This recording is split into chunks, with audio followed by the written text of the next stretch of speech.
घाजी, किस्त नंबर 7, तहरीर, अबू शुजा, अबू वाकार।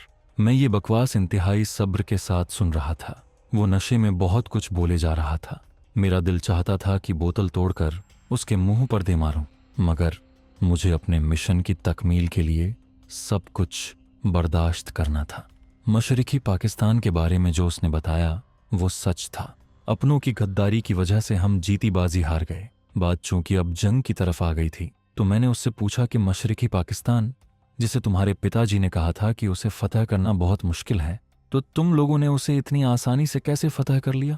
तो उसने कहा कि जिस मुल्क का सदर शराबी, कबाबी और अय्याश परस्त हो और ईस्टर्न कमांड में कमांडिंग करने के बजाय, जंगी चालें सोचने के बजाय ढाका होटल जबरन लड़कियों को उठवाकर जिना करता हो, जिसकी वजह से दर्जन भर लड़कियों ने खुदकुशी की हो, जिस मुल्क में जमहूरियत नाम की कोई चीज़ ना हो, उसे शिकस्त नहीं होगी तो और क्या होगा। वो फौजी, पढ़ा लिखा और इल्म पर दस्तरस रखने वाला था। उसे बहुत ज़्यादा मालूमात थीं। मैंने उसकी गुफ्तगू की बहुत तारीफ की। एक सिविलियन से अपनी तारीफ सुनकर वो नशे में फूल गया और कहने लगा कि हमारी हुकूमत जो गैर मुल्कियों से असलहा खरीदती है वो खूब छान फूंक कर अखंड भारत के हासिल करने के लिए लेती है। रूस हमारा सच्चा दोस्त है। उसने जंग से ऐन पहले हमसे दिफाई मुआहिदा किया था। यूएनओ में कश्मीर के मसले को हमेशा वीटो किया। 62 में चीन के साथ जंग बस हमारी एक चाल थी ताकि हमें अमेरिकी असलहा मुफ्त में मिल सके। रूस से दोस्ती के बावजूद हमने सिर्फ उसी एक मुल्क से असलहा हासिल करने की पाबंदी नहीं रखी। हमने ब्रिटानिया, पोलैंड, यूगोस्लाविया से भी हथियार लिए।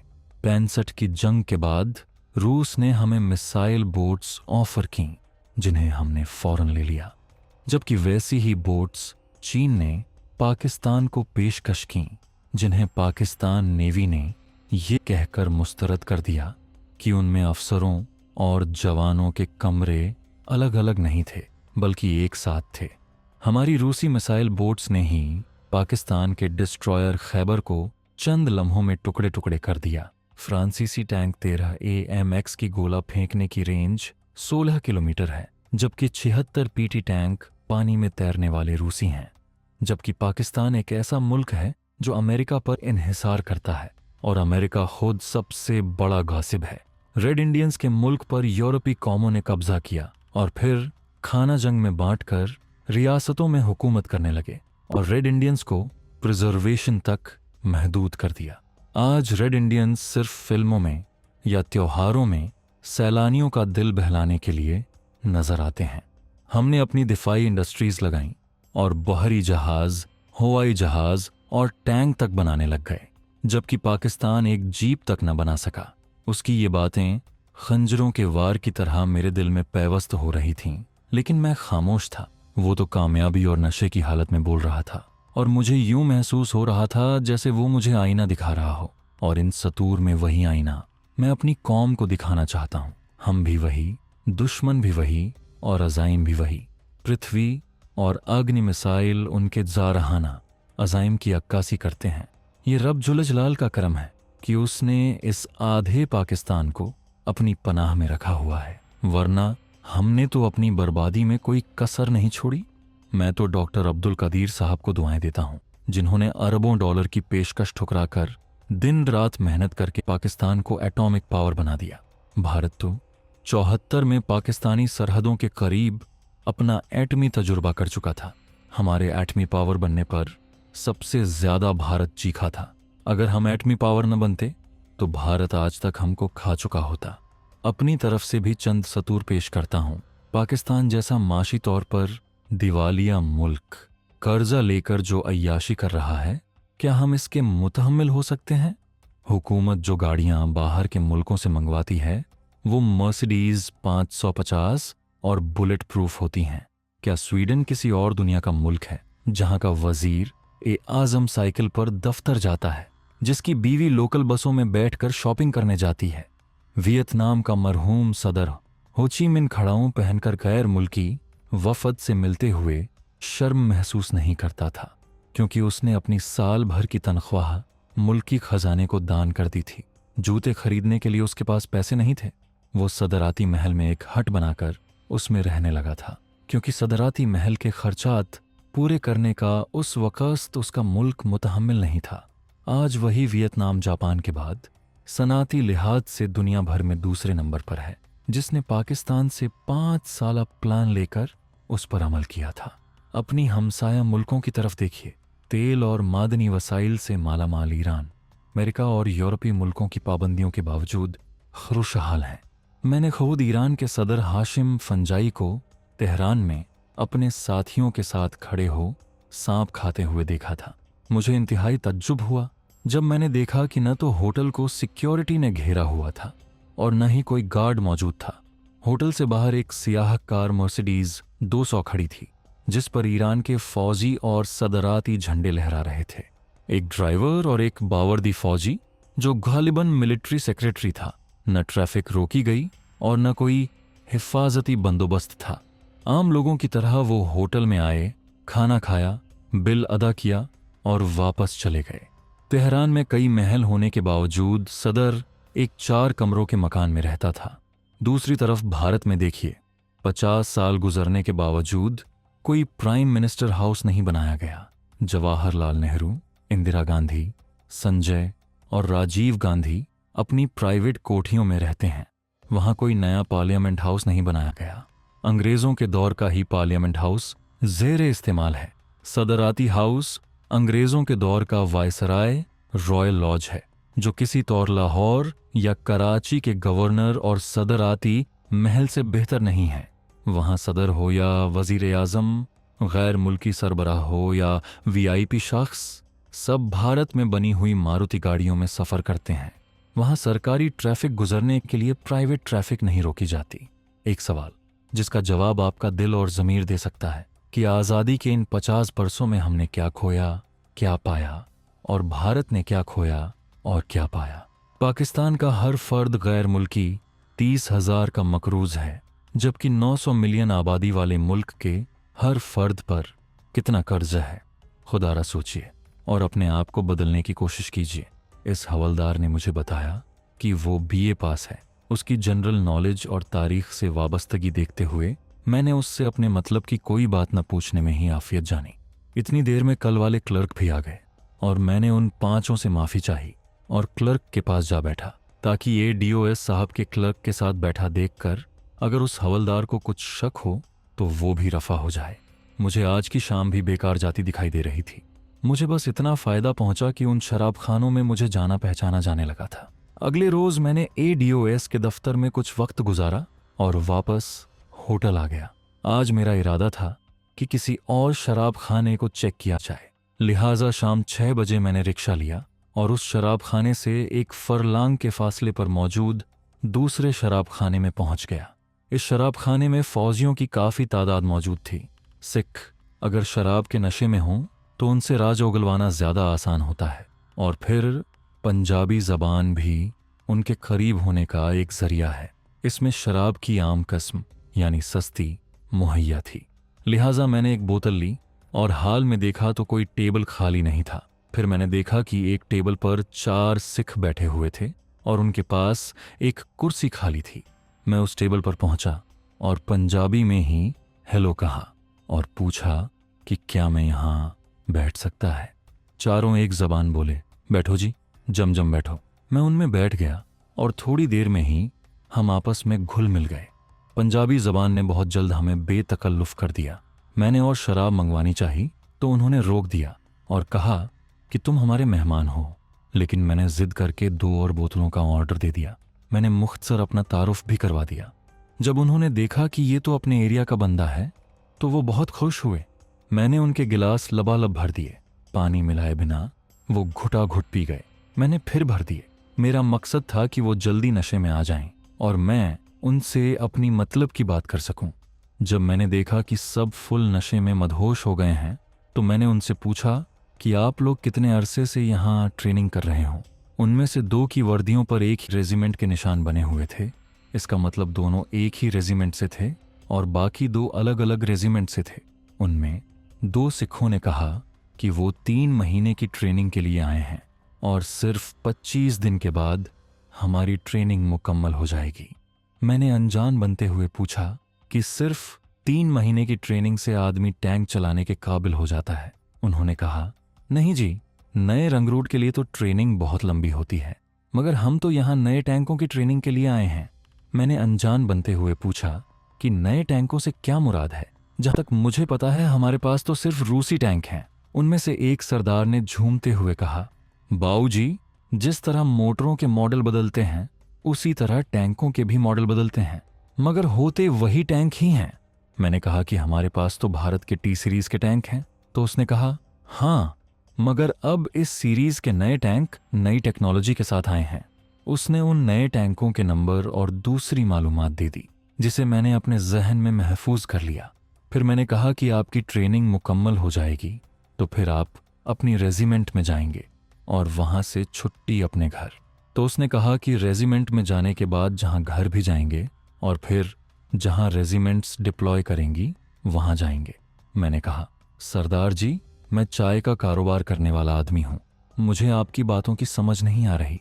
मैं भी खुद को फुल नशे में शो कर रहा था। उस सिख ने मुझे अपनी तमाम रेजिमेंट्स के मुतालिक, इन्फेंट्री के बारे में और जहां जहां रूसी और फ्रांसीसी टैंक डिप्लॉय होने थे और दूसरी बहुत सी मालूमात दे दी। बाकी 3 सरदारों से भी बहुत कारआमद बातें मालूम हुई। इसके बाद मैंने उनके खाने का ऑर्डर दिया और रात 11 बजे कल फिर मिलने का कहकर हम अपने अपने रास्ते पर चल दिए। मैं होटल पहुंचा और तमाम अहम मालूमात कोड की शक्ल में लिखने लगा। ये मेरी पहली कामयाबी थी। अगले दिन और ज्यादा मालूमात हासिल करने के बारे में सोचता हुआ सो गया। मेरा इरादा था कि इतनी मुफस्सल मालूमात भेजूं कि मेरे सीनियर्स मुझसे खुश हो जाएं। अगली सुबह जब मैंने इन मालूमात का जायजा लिया तो मुझे अफसोस हुआ कि ये बहुत थोड़ी हैं। मैं अब तक सिर्फ 3 रेजिमेंट्स के बारे में जान पाया था। अव्वल तो मुझे इन सिखों से हासिल की गई मालूमात को टैली करना था और ये भी जानना था कि जो रेजिमेंट्स ट्रेनिंग हासिल करके जा चुकी हैं उनके बारे में, और जो ट्रेनिंग हासिल कर रही हैं उन सब के बारे में जानना था। जब मैंने अपने मिशन का जायजा लिया तो ये मालूमात बहुत मामूली थीं। अहमदनगर में 3 महीने की ट्रेनिंग मुकम्मल करके पहली रेजिमेंट्स चली जाती थीं और उनकी मौजूदगी में नई ट्रेनिंग लेने वाली रेजिमेंट्स पहुंच जाती थीं। मुझे 71 की जंग के बाद से लेकर आज तक तमाम रेजिमेंट्स के बारे में पता लगाकर मुकम्मल और मुफस्सल रिपोर्ट तैयार करनी थी। ब्रिगेडियर हेडक्वार्टर, जो इस ट्रेनिंग का जिम्मेदार था, उसके दफ्तर या फिर डिवीजन हेडक्वार्टर के दफ्तर में यकीनन ऐसी फाइल होनी चाहिए थी जिससे मुझे तमाम मालूमात मिल सकती थीं। अहमदनगर एक तरह का ट्रांजिट कैंप था। वहां आने वालों की फाइल या मालूमात मुझे अव्वल दोनों हेडक्वार्टरों के दफ्तरों से, दोम कैंप कमांडेंट के ऑफिस से, सूम लंगर से मिलने की उम्मीद थी। मैंने इन तीनों में कैंप कमांडेंट के दफ्तर का इंतखाब किया क्योंकि बाकी दोनों हेडक्वार्टरों में बेसियों दूसरे काम भी होते थे, जबकि कैंप कमांडेंट वहां ट्रेनिंग के लिए आने, रहने, खाने और फिर ट्रेनिंग मुकम्मल करके जाने वालों का जिम्मेदार होता है। मुझे उसके दफ्तर से मालूमात भरी फाइल मिलने की उम्मीद थी। कैंप कमांडेंट तक रसाई के लिए मैंने ADOS क्लर्क का इंतखाब किया। जब ये प्लान बना लिया तो फौरन ही तैयार होकर ADOS के दफ्तर की तरफ रवाना हो गया। सिक्योरिटी चेकिंग से होकर मैं सीधा उस क्लर्क बादशाह के पास पहुंच गया। गुज़िश्ता रात न मिलने का उज्र तबीयत की नासाजी का बनाया। ADOS के दफ्तर में अक्सर ठेकेदार, सप्लायर्स, रकम की वसूली और दूसरे अफराद आते जाते रहते हैं और ये क्लर्क दूसरे टेंडर देने वालों के मुतालिक भी पूछते रहते हैं। इसलिए ये दफ्तर गैर फौजी अफराद से भरा रहता है। इस वजह से मुझ पर कोई शक नहीं कर सकता था क्योंकि मैं भी यहाँ अपनी चाय के ऑर्डर के लिए आया था। लिहाजा मुतालिका क्लर्क से मिलने और राब्ता बढ़ाने में कोई खतरा महसूस नहीं हुआ। मैं उसके पास जाकर बैठ गया और इधर उधर की बातें करने लगा। मैं मौके की तलाश में था और जल्द ही मुझे वो मौका मिल गया। खाने के वक्फे में वो मुझे कैंटीन पर ले गया और हम एक अलग थलग टेबल पर बैठ गए। मैंने कहा कि मैं तुमसे अलहदगी में बात करना चाहता था। तुमने पहली मुलाकात में कहा था कि बिना अफसरों से राब्ता बढ़ाए और उनको खुश किए काम नहीं बन सकता। मुझे खुलकर बताओ कि यहाँ किस किस को खुश करना पड़ेगा। आप ये बात तो जानते ही हैं कि जहां एक ही चीज़ का ऑर्डर हासिल करने वाले कई हों तो वहां अफसरों की खुशामद बनती ही है। न सिर्फ यहाँ DOS और इसके अलावा लंगर इंचार्ज। और मैंने फौरन लुकमा दिया कि कैंप कमांडेंट को भी खुश करना होगा। उसने कहा, हाँ। मैंने कहा कि ये सब मैं तुम्हारे जिम्मे लगाता हूँ कि तुम मुझे उन सब से मिलवा दो जिनको खरूश करना है। अगर मुझे यहाँ ऑर्डर मिल गया तो तुम भी बहुत फायदे में रहोगे। ये कहकर मैंने 2000 चुपके से उसके हाथ में थमा दिए। वो पहले तो इनकार करता रहा, मगर उसका इनकार रस्मी था। जब मैंने जोर दिया तो उसने वो पैसे अपनी जेब में डाल लिए। मैंने कहा, ये महज पेशगी है, तुम मेरा काम कर दो तो मैं तुम्हें मुस्तकिल खौरुश करता रहूंगा।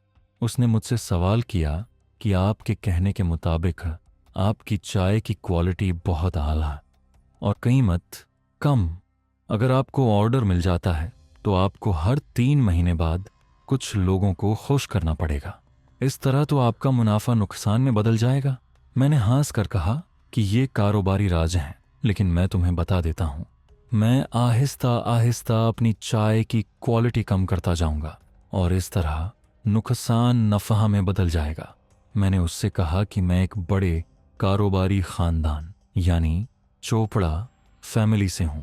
हमें यह सिखाया जाता है कि कारोबार में फौरी नफा हासिल करने का न सोचो, बल्कि शुरू में अगर नुकसान भी बर्दाश्त करना पड़े तो कर लो, क्योंकि यही नुकसान बाद में बड़े मुनाफे में बदल जाता है। अलगर्ज मैंने उसे जहनी तौर पर इस तरह घायल किया कि उसने मुझे फौरन मुत्ताल्लिका अफसरों से मिलवाने की हामी भर ली और मुझे लंगर की तरफ ले गया। लंगर इंचार्ज उस वक्त फौजियों में लंगर की तकसीम का जायजा ले रहा था और वो खासा मसरूफ लग रहा था। जब क्लर्क ने उसे अपनी तरफ मुतवज्जा किया, वो सूबेदार था और पुराना घाघ नजर आता था। मेरा तारुफ करवाने के बाद क्लर्क ने उससे कहा कि इनकी चाय आपके पास आएगी, इसे पास करना आपका काम है। ये मेरे दोस्त हैं और इनका काम जरूर होना चाहिए, ये आपकी सेवा भी करेंगे। लंगर इंचार्ज ने मेरा जायजा लिया और कहा, साहब माल ठीक हो तो हम क्यों अनफिट करेंगे। और साथ ही उसने क्लर्क से कहा कि शाम को वो उसे मेरे क्वार्टर में ले आए। वो बमाए फैमिली रहता था। मैंने हामी भर ली और हम कैंप कमांडेंट के दफ्तर की तरफ चल पड़े। कैंप कमांडेंट का दफ्तर क्वार्टर गार्ड से मुल्हिक था। कमांडेंट एक फुल कर्नल था और उस वक्त खाने के वक्फे पर गया हुआ था। उसके दफ्तर के तमाम क्लर्क मेरे साथी क्लर्क के खूब जानने वाले थे। उनकी बेतकल्लुफी देखकर मुझे अंदाजा हुआ कि DOS से लेकर लंगर और कमांडेंट दफ्तर तक एक जंजीर बनी हुई है। सब मिल बांट कर खाते हैं। ट्रेनिंग करने वाले 3 महीने के लिए आते हैं और इस दौरान की खुराक, साबुन, तेल, तौलिया और दूसरी अशिया उन्हें फ्री मिलती थीं।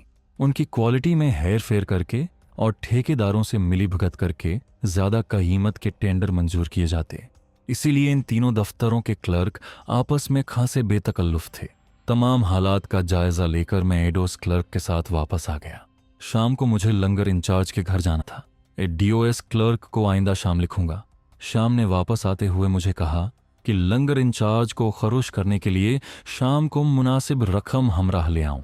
शाम 6 बजे मैं होटल से फिर छावनी के लिए रवाना हुआ। शाम मुकर्ररा जगह पर मेरा मुंतजिर था। हम दोनों लंगर इंचार्ज के घर शाम 7 बजे पहुंच गए। लंगर इंचार्ज क्वार्टर में रहता था। उसने हमें एक कमरे में बिठाया। रस्मी गुफ्तगू और खातिर तवाज़ो के बाद उसने खुद चाय की बात छेड़ी और अपनी अहमियत जताने के लिए बोला कि अगर मैं चाय पास न करूं तो एडोस वाले कुछ नहीं कर सकते।